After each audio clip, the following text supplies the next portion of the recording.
Feels fancy, feels cheesy, feels like it needs to be there. Merry meet and welcome. Today we're going to be doing something kind of simple, kind of not, since we are veganizing it, but we're doing milk that you chew from when Chandler was wanting to go into advertising. This is a cheese board all inspired by it. And this recipe book actually gives just some really great tips on it. So there's no like rules that you have to play by, which is really good because I briefly read this before going to the store, and then at the store I was just like, this is what I imagine on a cheese plate and things like that. And also just things that I thought would taste good with the cheeses that we made. So if you saw our cheese wheels video, that is the cheese that we're going to be using. That's why we're going to use this opportunity to just have a little bit of snack. I'm going to make this cheese board for a friend of mine, and we're gonna enjoy it. But I wanted to at least show you this beautiful spread, and it comes with just 3 easy steps. So step 1, milk that you chew. You just want to have a variety of cheeses. Different textures is really good, and to explore flavor. So it's a great time to if you're like, oh, I've always wanted to try something, or like splurge a little bit on cheese, this is the moment to do it. Step 2, crackers, because your cheese needs a buddy, as Chandler famously says.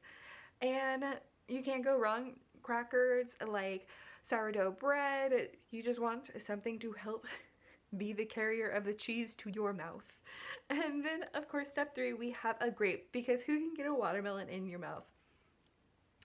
And this really is just asking for a component that has a little bit extra flavor and texture to the whole experience. It also is a little bit of a palate cleanser, and so it's really important to have some kind of fruit. Grapes are the best, but just some kind of fruit is going to be really lovely. We will see on ours exactly how we play around with all of these elements. But with that, let's go ahead, and I'm just going to show you it because it's just more about going grocery shopping and assembling than anything else. And of course the cheese wheels video is linked below.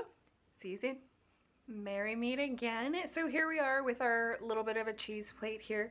So I didn't have much cheese left over after all of the different types of cooking that we did, but I did just have some that I could use for 2 people. So it's just 2 of us, which is part of the reason why we don't have that many crackers, but I still wanted to provide a variety. So we do have the traditional water cracker, and then we have the cracked pepper version as well. And then this is an everything multi-grain. And then of course we have some grapes. I actually went ahead and went all out, and I got these honey grapes, I think they're called. Honey pearl grapes, and they're sweeter. It's like they're like twice the cost.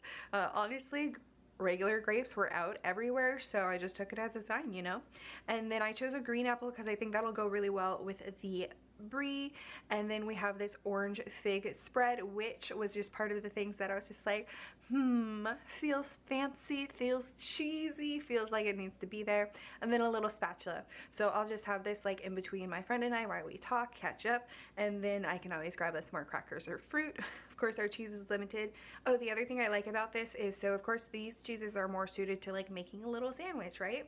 And this cheese though, we can like straight dip the cracker into it and just take straight from the thing. We don't have to like spread it or anything. But I do have another little like purple spatula, mini spatula, that we can use if she would prefer. And of course we have butter knives.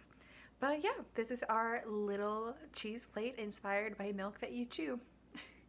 I'll see you guys in the next video. Bye.